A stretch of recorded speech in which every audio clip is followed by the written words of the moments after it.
Assalamualaikum warahmatullahi wabarakatuh, bapak-bapak dan ibu-ibu dan juga teman-teman sekalian. Bagaimana kabarnya hari ini? Saya harap semuanya sehat, baik-baik saja dan juga tetap semangat ya walaupun dalam kondisi COVID-19 ini. Bagaimanapun kita harus tetap menjaga kesehatan agar kita tetap lancar untuk menjalani aktivitas kita sehari-hari. Sebelumnya perkenalkan dulu ya, nama saya Novita Afriana dari Politeknik Kemenkes Tasikmalaya jurusan Gizi. Kebetulan saya sedang PKL Puskesmas saat ini dan saya akan melakukan penyuluhan mengenai gastritis. Untuk penyuluhannya sendiri menggunakan media video karena memang untuk saat ini meskipun sudah new normal kita harus tetap menghindari kerumunan agar kita tetap terjaga dari dan juga terbebas dari COVID-19. Ya, seperti yang saya katakan tadi, saya akan bawakan tema gastritis. Nah, sebelumnya apakah ada yang sudah tahu apa itu gastritis? Mungkin di wilayah masyarakat seperti itu ya, itu masih bingung apa itu gastritis. Sebenarnya banyak di sekitar kita yang mempunyai riwayat gastritis. Nah, untuk di masyarakat sendiri gastritis dikenal dengan istilah MAH. Nah, saya biasanya menemukan di lapangan seperti itu ya, ada yang mempunyai riwayat MAH. Nah, itu MAH sendiri adalah gastritis. Gastritis sendiri atau MAH itu adalah suatu penyakit di mana terjadi peradangan di dalam lambung. Nah, peradangan ini bisa disebabkan karena kebiasaan pola makan yang salah seperti sering melewatkan waktu makan ataupun sarapan. Bisa juga karena bakteri yang dapat menyebabkan penyakit gastritis.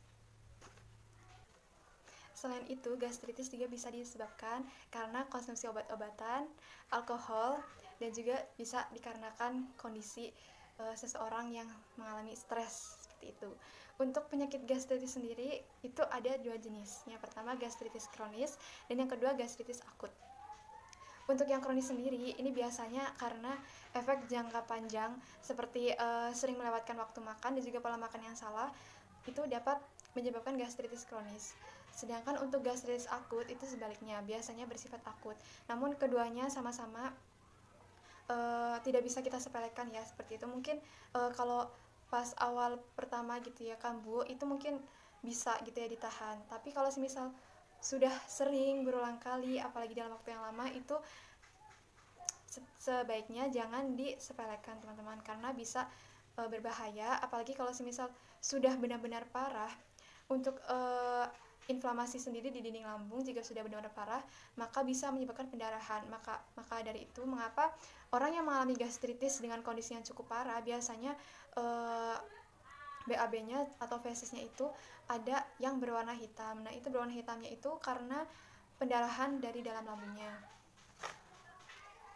Untuk gejala-gejalanya yang biasa ditimbulkan atau dirasakan oleh penderita gastritis, yang pertama seperti tidak enak makan atau tidak nafsu makan, kemudian juga mual, muntah, dan juga pucat, lemas, dan juga bisa menyebabkan nyeri ulu hati yang sangat hebat seperti itu. Makanya kadang kalau misal orang yang memiliki gastritis kemudian saat kambuh itu merasakan perutnya atau nyeri ulu hati yang benar-benar tidak bisa ditahan seperti itu karena mungkin terasa nyeri sekali seperti itu. Kemudian juga kondisi gastritis itu bisa menyebabkan anemia atau kekurangan zat besi. Untuk faktor penyebabnya seperti yang tadi saya ulas sedikit, itu bisa jadi pola makan, konsumsi alkohol, obat-obatan, bakteri yang dapat menyebabkan penyakit gastritis, kemudian juga konsumsi makanan yang mungkin sebaiknya dihindari ya, kurang sehat seperti makan makanan yang pedas berlebihan apalagi dalam jangka waktu yang lama, kemudian mengkonsumsi kopi, alkohol, dan juga kondisi stres. Untuk yang sudah memiliki riwayat gastritis atau MAH, sangat disarankan untuk tidak telat makan. Jadi jangan sampai lambung kosong dalam keadaan waktu yang lama karena bisa meningkatkan asam lambung. Kemudian untuk prinsip syarat dietnya, jika gastritisnya kambuh seperti itu, maka prinsip syarat dietnya yang pertama energi yang diberikan sesuai dengan kebutuhan, kemudian untuk proteinnya normal, dan untuk lemaknya disarankan untuk yang tidak berlemak tinggi ataupun lemaknya rendah seperti itu. Dan juga untuk selalu mengkonsumsi maksud saya untuk konsumsi air mineralnya minimal 8 gelas per hari dan juga konsumsi buah-buahan. Nah, langsung saja di sini saya akan memaparkan mengenai makanan yang dianjurkan dan tidak dianjurkan untuk penyakit gastritis. Untuk mempersingkat waktu, saya akan menjelaskan mengenai makanan yang tidak dianjurkan saja. Mungkin dari sebagian bapak-bapak, ibu-ibu dan juga teman-teman sekalian di sini sudah tahu ya apa yang harus dihindari jika kita mempunyai emah. Ya, yang pertama, menghindari makanan pedas. Selain itu, selain makanan pedas juga makanan yang asam. Kemudian makanan yang bergas dan juga berlemak tinggi.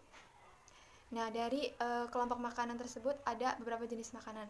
Seperti kalau makanan pedas tuh pedasnya mungkin dari cabai atau dari cabai olahan, cabai bubuk atau sejenisnya, itu tetap merupakan makanan pedas, jadi disarankan untuk dihindari. Kemudian untuk makanan yang asam. Makanan yang asam di sini adalah makanan yang berasa asam. Jadi sangat mudah dikenali seperti makanan pedas. Contoh dari makanan asam itu apa aja? Ada makanan tomat, kemudian jeruk yang asam, kemudian buah-buahan masam lainnya, apalagi mungkin ada asam jawa, itu kan jelas asam seperti itu. Kemudian untuk makanan berlemak, makanan berlemak tinggi ini disarankan untuk dibatasi, karena kalau semisal gastritis saat kambuh seperti itu biasanya kan sendawa juga kan ya, itu sendawa itu adalah manifestasi dari lambung kita yang memproduksi asam lambung terlalu banyak. Nah, kondisi asam lambung terlalu banyak ini supaya menghindari makanan berlemak tinggi yang contohnya seperti daging kambing, jeroan dan sebagainya. Kemudian makanan yang bergas. Mungkin bapak-bapak, ibu-ibu dan juga teman-teman sekalian masih bingung apa itu makanan bergas. Sebenarnya di sekitar kita banyak sekali makanan bergas yang sering kali kita konsumsi tanpa kita sadari. Itu sebenarnya makanan yang harus dihindari untuk gastritis, tapi untuk yang tidak memiliki riwayat gastritis, tidak begitu ada efek buruk terhadap tubuh karena tidak memiliki riwayat. Nah, makanan bergas itu seperti apa? Yang pertama mungkin dari contoh buah-buahan. Contoh buah yang bergas itu seperti buah durian, buah nanas, dan juga buah nangka. Nah, untuk makanan lainnya yang bergas itu contohnya seperti santan kental dan juga maksud saya makanan lainnya itu seperti timun, kobis, dan juga kalau santan kental yang tadi masuknya ke makanan yang berlemak tinggi. Selain dari beberapa jenis makanan tersebut, ada juga yang harus dihindari, yang tentunya harus dihindari karena merupakan penyebab dari gastritis, yaitu seperti kopi dan juga alkohol. Nah, untuk yang memiliki riwayat gastritis sendiri biasanya juga lambungnya itu sensitif terhadap protein susu.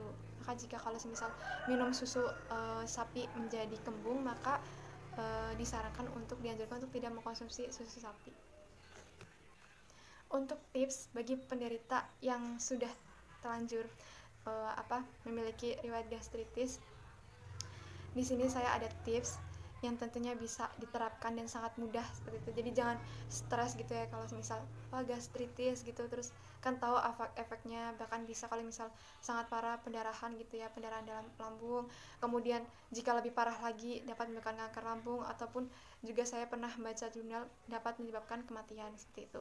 Nah, di sini tips supaya kita tetap berpikiran positif dan juga gastritis kita tidak kambuh.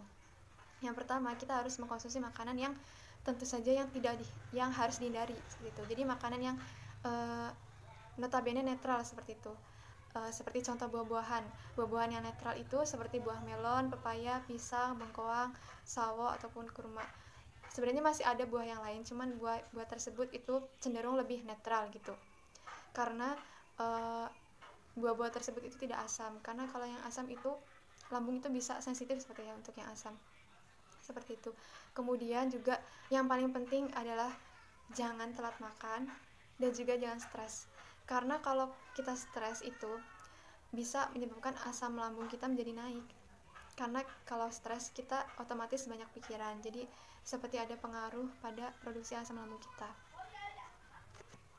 Dan juga jangan lupa untuk selalu mengkonsumsi air mineral atau air minum minimal 8 gelas per hari, supaya metabolisme dalam tubuh kita tetap lancar. Nah, di sini sekian dulu Bapak-bapak dan juga Ibu-ibu. Terima kasih atas waktunya. dan juga terima kasih telah mempersilahkan saya untuk memberikan sedikit materi mengenai gastritis. Maaf bila saya ada salah kata, dan juga semoga saya doakan untuk yang sedang menderita penyakit gastritis untuk segera sembuh seperti itu, sehat seperti sedia kala, dan juga untuk yang sehat jangan sampai terkena gastritis ataupun penyakit lainnya. Dan juga tentu saja untuk semuanya, meskipun sekarang sedang kondisi COVID-19, mungkin aktivitas kita ada yang mungkin sedikit terhambat di pekerjaan tertentu, kita jangan sampai patah semangat. Tetap semangat dan juga tetap jaga kesehatan meskipun dalam kondisi COVID-19. Salam sehat semuanya. Assalamualaikum warahmatullahi wabarakatuh.